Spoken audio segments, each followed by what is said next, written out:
अस्सलामुअलैकुम। बिस्मिल्लाहिर्रहमानिर्रहीम। आपको पता है हमने कंडीशनल सेंटेंसेस का लेक्चर स्टार्ट किया हुआ है और कंडीशनल सेंटेंसेस के इस लेक्चर में मैं आपको टाइप 2 को सिखाऊंगा विद एग्जांपल्स। पास्ट पेपर से आपको एग्जांपल दूंगा ताकि इसके साथ साथ ट्रांसलेशन में भी, जैसे देखिए मैंने पहचान सारी लिखी हुई है, ट्रांसलेशन में भी आपको ये काफ़ी हेल्प देगा।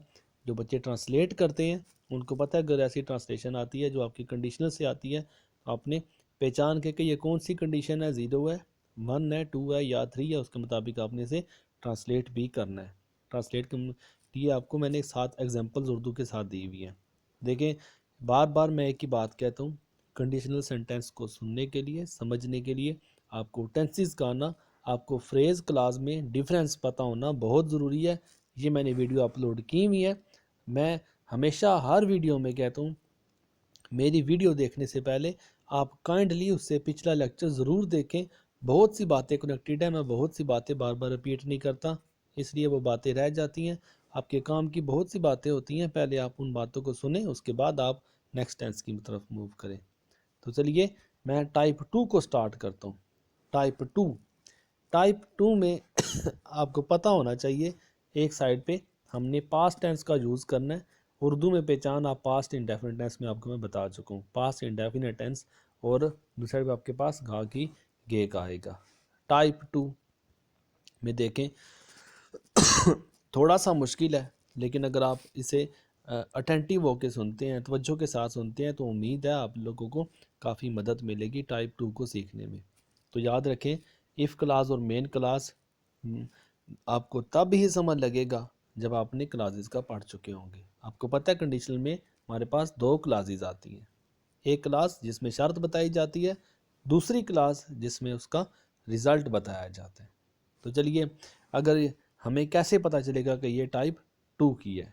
देखें, टाइप 2 में 2 क्लासेस हैं, ये वाली फर्स्ट क्लास ये वाली है और सेकंड क्लास ये वाली आती है। 2 क्लासेस हैं। अब इन दोनों में ना एक क्लास गिवन होती है, एक क्लास गिवन है, एक क्लास गिवन है, तो एक क्लास को देख के हमने दूसरी क्लास को सॉल्व करना होता है। जैसे अगर आप देखें, हमारे पास ये 2 क्लासेस आती हैं, एक ये क्लास है और एक ये क्लास है। अब ये 2 क्लासेस आती हैं, तो या तो हमारे पास ये वाली आएगी और इसमें ब्लैंक आ जाएगी, या हमारे पास ये वाली आती है और इसमें ब्लैंक आ जाती है। मज़ीद एग्जांपल के लिए जब मैं प्रैक्टिस करवाऊंगा आपको समझ लग जाएगी। तो देखें पहचान इसकी क्या है, इसको बनाने का तरीका, इसका स्ट्रक्चर, इसकी बनावट कैसी है कि जब भी आप कंडीशनल सेंटेंस टाइप 2 को बनाते हैं तो याद रखिए, फर्स्ट में मैंने ब्लैक से लिखा हुआ है, दूसरा आपको पता है मैंने हेल्पिंग वर्ब को ब्लू के साथ और मेन वर्ब को पिंक के साथ, सारे टेंसेस में मैंने ऐसे ही किया हुआ है। देखें, हमारे पास 2 क्लासेस हैं, एक क्लास आपकी इंडेफिनिट टेंस में होनी चाहिए। अगर एक क्लास इंडेफिनिट टेंस में है, दूसरी साइड पे आपके पास वुड, कुड, माइट के साथ फर्स्ट वर्ब रिपीट होना चाहिए। वुड कुड माइट के साथ फर्स्ट वर्ब, मैं फिर रिपीट कर रहा हूँ, वुड कुड माइट के साथ फर्स्ट वर्ब रिपीट होना चाहिए। अब ये 2 तरफ आपके पास इस तरह की क्लासेस है। एक साइड पे पास्ट इंडेफिनेट, आपको पता है पास्ट इंडेफिनेट सेकंड वर्ब वाला सेंटेंस, जो पास्ट इंडेफिनेट और इसके साथ मैंने वर्ब भी लिखा है। वर्ब को मैं मज़ीद समझाऊंगा, लेकिन आप फिलहाल इसको देखें कि हमारे पास एक साइड पे इंडेफिनेट होगा, पास्ट टेंस होगा, दूसरी साइड पे हमारे पास वुड कुड माइट के साथ ऐसे करके रिपीट होना चाहिए। जैसे नीचे एग्जांपल में देखें, if you called him, second verb लगा हुआ है, पास्ट में आपको पता है सेकंड वर्ब होता है। इफ़ यू कॉल्ड हिम, हमारे पास एक ये वाली साइड आ गई, दूसरी साइड पे ये देखें, वुड कुड माइट, तीनों में से कोई भी एक रिपीट हो सकता है, चाहे वुड, चाहे कुड या माइट। अब देखिए इसमें वुड रिपीट हुआ है, वुड, और उसके बाद फर्स्ट वर्ब हमारे पास कम आएगा। याद रखिए फर्स्ट वर्ब कह रहा हूँ मैं, सेकंड थर्ड नहीं कह रहा। वुड कुड माइट के साथ फर्स्ट वर्ब रिपीट होगा। तो ये देखते हैं। इसी तरह दूसरी एग्जांपल अगर आप देखें, अगर हमने सैर की तो तुम्हें बुलाएंगे। अब ये देखें वही बात जो मैंने पिछले भी लेक्चर में आपको बता चुका हूँ कि ये दोनों साइड में से कोई साइड भी पहले आ सकती है। अब यहाँ पे तो पहले ये वाली साइड आई थी, लेकिन नेक्स्ट सेंटेंस देखें तो पहले ये वाली साइड आ गई है। कोई बात नहीं, आप चाहे सीधा करके पढ़े या उल्टा करके पढ़ें, बात एक ही। जैसे देखें, अब इसको अगर मैंने पढ़ा ना, अगर तुमने इसे बुलाया तो वो आ जाएगा, मैं इसको ऐसे करके भी पढ़ूँ तो आपको मीनिंग चेंज नहीं देगा। तो वो आ जाएगा, वो आ जाएगा अगर तुमने इसे बुलाया। बात फिर भी समझ लगी, एक ही बात है, चाहे मैं इसे पहले रखूं चाहे मैं इसे पहले रखूं, दोनों को जिस मर्जी को पहले रखूं, बिल्कुल इंग्लिश में भी यही हिसाब है, चाहे मैं इसे पहले रखूं चाहे मैं इसे पहले रखूं, दोनों में से जिस मर्जी को मैं पहले रखूं। यहाँ पे पहले सेंटेंस में इसको पहले रखा गया था, दूसरे सेंटेंस में इसको पहले रखा गया है। देखिए जो रखा पहले रखा गया, दूसरी साइड पे आप दूसरा रख दें। अगर पहली साइड पे ये था, दूसरी साइड पे हमने ये रख लिया, अब की बार क्या हुआ, पहली साइड पे ये आ गया, दूसरी साइड पे ये आ जाएगा। इतनी सी बात है बस। देखें जैसे देखो बताया वुड कुड माइट के साथ फर्स्ट वर्ब, अब इसमें माइट रिपीट हुआ है, उसके साथ फर्स्ट वर्ब काल है। एक साइड हमारे पास ये वाली आ गई, दूसरी साइड हमारे पास पास्ट इंडेफिनेट, कौन सा, पास्ट इंडेफिनेट, जिसमें सेकंड वर्ब रिपीट हो जाएगा। अब ये हमारे पास दोनों, अगर ये कंडीशनल दोनों पूरी करती हैं तो ये हमारा टाइप 2 में आ जाएगा। मज़ीद समझ आपको प्रैक्टिस के साथ ज़रूर आ जाएगी। इसके अलावा देखें, अगर पास्ट इंडेफिनेट नहीं है, अगर पास्ट इंडेफिनेट नहीं है, या पास्ट इंडेफिनेट सेकंड वर्ब हो सकता है, ये देखिए सेकंड वर्ब हो सकता है, या इस साइड पे वर का यूज़ भी हो सकता है। वर एक आपकी अनफुलफिल्ड डिज़ायर शो करता है, एक आपकी ऐसी तमन्ना शो करेगा जो कि शायद माजी में रही हो, लेकिन अभी आप उसको पूरा करने के चांसेस बहुत कम हो गए हो। जैसे देखें, अगर मैं दोबारा जवान हुआ, मैं इसकी और एग्जांपल भी दूंगा लेकिन आप इसको पहले देखें। अगर मैं दोबारा जवान हुआ इसका तल्लक इन सेंटेंस के साथ नहीं बनता। अगर हमने ज़ाहिर की ये पॉसिबल है, लेकिन मैं जवान हुआ, दोबारा जवान होना, बूढ़ा होके जवान होना।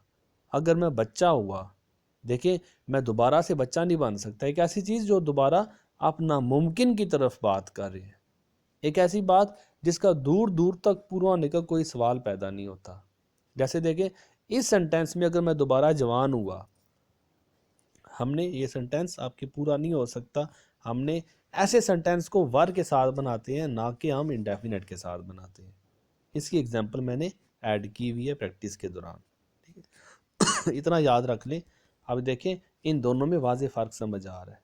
अगर हमने सैर की तो तुम्हें बुलाएंगे, अगर मैं दोबारा जवान हुआ, अब ये देखें एक ऐसी बात जो नाकाबिले हज़म है, जो नाकाबिले बर्दाश्त है, जो नाकाबिले यकीन है, हम इस बात को बयान कर रहे हैं। और नाकाबिले यकीन बातों के लिए हम वर के साथ सेंटेंस लिखते हैं, ना कि इंडेफिनेट टेंस को यूज़ करते हैं। उम्मीद आप इस बात को समझ चुके होंगे। इन शॉर्ट ये है कि जब भी आपके पास टाइप 1 आएगी, आप देखो इसमें से दोनों में से कौन सा रिपीट हुआ है, क्या इंडेफिनेट है या वर है। एक साइड पे आपके पास इन दोनों में से कुछ भी आ जाएगा। अगर इन दोनों में से कुछ आता है, हम दूसरी साइड पे ये रिपीट करेंगे। मज़ीद बार बार एक ही बात करेंगे, समझ आपको जब इसकी प्रैक्टिस में आपको बताऊंगा तो ज़रूर समझ लग जाएगी। बाकी ट्रांसलेशन करने वाले मैंने आपको नीचे ट्रांसलेशन दी हुई है, आप इसी को जहन में रखते हुए इसको ट्रांसलेट कर सकते हैं। चलिए मैं इसकी प्रैक्टिस की तरफ चलता हूँ। Type 2, if you called him, एक साइड आपको याद होनी चाहिए, दूसरी साइड खुद ब खुद सॉल्व कर लोगे। अब देखिए if you called him, called second verb, आपको पता है सेकंड वर्ब कौन सी, हमारे पास ये वाली कंडीशन आई हुई है। अब इंडेफिनेट आया हुआ है, दूसरी साइड हमारे पास ये वाली नहीं चाहिए, वुड कुड माइट के साथ फर्स्ट वर्ब, हम बाकी सब को छोड़ देंगे। ये देखना है वुड कुड माइट के साथ फर्स्ट वर्ब आना चाहिए, क्योंकि हमारे पास सेकंड वर्ब आ चुका है एक साइड। अब देखें फर्स्ट वर्ब हमारे पास सेकंड वर्ब आ चुका है, हमने आगे देखना है वुड कुड माइट के साथ फर्स्ट वर्ब। वुड कम बिल्कुल हो सकता है विल कम नहीं हो सकता, विल की गुंजाइश ही नहीं है। आप देखें यहाँ पे आपको विल किसी जगह पे नज़र नहीं आएगा, जिसकी गुंजाइश नहीं है वो हमने ऐड नहीं करना। एक ये हो सकता है, विल कम को हमने क्रॉस कर दिया। Came second verb, second verb हम ऑलरेडी ले चुके हैं, सेकंड वर्ब क्रॉस कर दिया। माइट कमिंग, माइट भी है लेकिन उसके साथ फर्स्ट वर्ब आना चाहिए, एनजी वर्ब नहीं आना चाहिए। और आपको पता है रह के आखिर में एक ही बचता है वुड कम वाला। तो देख ले वुड कम को मैच करके कैसे, कि एक साइड पे आपके पास सेकंड वर्ब है, दूसरी साइड पे आपके पास वुड कुड माइट के साथ फर्स्ट वर्ब आ जाएगा। इसी तरह दूसरे में अगर आप देखें, we might visit Kashmir if he dash us, अब कौन सी साइड आई है ये देख लें आप, माइट प्लस फर्स्ट वर्ब, आपको नज़र आ रहा होगा कि माइट प्लस फर्स्ट वर्ब हमारे पास इस दफ़ा दूसरी साइड आई है, ये वाली साइड हमारे पास आनी चाहिए। कौन सी, या तो सेकंड वर्ब होना चाहिए या वर होना चाहिए। देखते हैं, अगर एक साइड माइट विजिट, माइट के साथ फर्स्ट वर्ब आ चुका है, दूसरे साइड के इंडेफिनिट टेंस देखते हैं या वर। अब देखें इंडेफिनिट टेंस में सेकंड वर्ब देखना हमने, सेकंड वर्ब में अगर आप देखें कॉल्स फर्स्ट वर्ब, इसको छोड़ दिया, कॉल्ड सेकंड वर्ब बिल्कुल हो सकता है। Would have called, would have called का तो सवाल ही पैदा नहीं होता, क्योंकि हमारे पास सेकंड वर्ब चाहिए हमेशा। वुड कॉल भी हमने रिपीट नहीं करना। अच्छा देखें अगर जहाँ पे ये देखें would plus first verb repeat हुआ है, तो हम यहाँ पे वुड प्लस फर्स्ट वर्ब क्यों नहीं ऐड कर सकते, यहाँ पे क्यों नहीं ऐड कर सकते, क्योंकि हमारे पास वुड वाली साइड ऑलरेडी ये वाली साइड गिवन है। कैसे, अब ये देखें माइट वाली, माइट हमारे पास आ चुका है, हमें चाहिए तो उसकी दूसरी साइड पास इंडेफिनेट या वर्ब वाली चाहिए, तो पास इंडेफिनेट हमारा सेकंड वर्ब के साथ ही आएगा, तो ये कॉल्ड हमारा राइट ऑप्शन है। ठीक है, अब उसके बाद मज़ीद एग्जांपल में अनलेस ही डैश हार्ड, आपको बताया ज़रूरी नहीं है कि इफ़ क्लास वाली आपके पास आएगी, बस शर्त होगी अगर आपने मेहनत, जब तक आप मेहनत ना करो तब तक आप कामयाब नहीं होगे, जब तक आपने मेहनत ना की आप कामयाब नहीं हो जाओगे, आप कामयाब नहीं हो पाओगे। अभी देखें हमारे पास कौन सी साइड गिवन है, हम एक साइड को देखें दूसरी साइड खुद ब खुद सॉल्व करते हैं। देखें कौन सी साइड गिवन है हमारे पास, ये कुड वाली साइड और फर्स्ट वर्ब वाली साइड गिवन है। अब एक साइड गिवन है, दूसरी साइड आपको पता है हमने पास इंडेफिनेट टेंस को यूज़ करना है या वार को यूज़ करना है। इंडेफिनेट में second verb cross cross cross और ये लास्ट में सेकंड वर्ब आ जाता है। बहुत आसान है, अगर आप समझो तो आपको पता चल जाएगा कि हमने किस जगह पे कैसे इसको रखना है। इसी तरह लास्ट में अगर आप देखें if I dash the minister of this country, in sentence के साथ दोनों में डिफरेंस है काफ़ी। If I dash the minister of this country, अगर मैं इस कंट्री का मिनिस्टर हुआ, आई माइट हेल्प यू, एक ऐसी बात जिसका दूर दूर तक इम्कान नहीं है, शायद वाली बात कह रही है आपसे। If I dash the minister, आपको पता है कौन सी साइड गिवन है, माइट और help, might help, might plus first verb, कौन सी साइड गिवन है। अब ये देखिए हमारे पास ये माइट वाली साइड गिवन है, अगर एक साइड गिवन है दूसरी साइड हमारे पास ये वाली होनी चाहिए, या तो इंडेफिनेट या वार का यूज़ होना चाहिए। अब ये देखें वार का यूज़ तो लगा हुआ है लेकिन दूर दूर तक इंडेफिनेट का यूज़ नहीं आ रहा, सेकंड वर्ब का यूज़ नहीं है, वाज हमने नील गाना, इज़ भी नहीं है, हैड भी नहीं है, लास्ट में आपके पास वर्ब बचता है। क्यों, क्योंकि आपको पता है हमारे पास ये देखें आप, हमारे पास या तो वर्ब होना चाहिए या इंडेफिनेट सेकंड वर्ब होना चाहिए। वर्ब का तो यहाँ पे निशान ही नहीं है, ये देखें वर्ब का आपके पास निशान ही नहीं है कोई मेन वर्ब का, बस आपके पास हेल्पिंग वर्ब है, उसमें वर्ब का यूज़ आएगा एक साइड पे जब आप माइट हेल्प के साथ देखते हो। इसी तरह इसी को एग्जांपल के साथ इफ़ आई वर यू, अगर मैं तुम होता, ऐसा तो नहीं हो सकता, आप कैसे वो हो सकते हैं, आप जो हो आप वही हो, आप वो नहीं हो सकते कभी भी, वो जो है वो आपकी तरफ नहीं आ सकता, वो आप नहीं हो सकता कभी भी। इसीलिए अनफुलफिल्ड डिज़ायर्स ही है, जिसमें ऐसी बात जिसमें पूरा होने की मुकम्मल तौर पे या बहुत हद तक उसकी उम्मीद ना हो। इफ़ आई वर यू, अब ये देखिए कौन सी वर वाली साइड गिवन है, दूसरी साइड हमने सॉल्व करनी है। वर वाली साइड कौन सी है, आप बार बार एक ही बात है कि वर वाली साइड हमारे पास इस दफ़ा ये वाली आई है, अब वर आया है दूसरे हमारे पास ये होना चाहिए क्या, वुड कुड माइट, तीनों में से कोई या फर्स्ट वर्ब इसके साथ आना चाहिए। अब ये देखें वुड कुड माइट, एक साइड वार वाली आ गई, हमने नेक्स्ट वुड कुड माइट वाला देखना है, ये वुड नहीं है, ये वुड नहीं है, ये माइट है, ये दोनों माइट है, लेकिन ये माइट फॉरगिव है, ये माइट फॉरगिव है।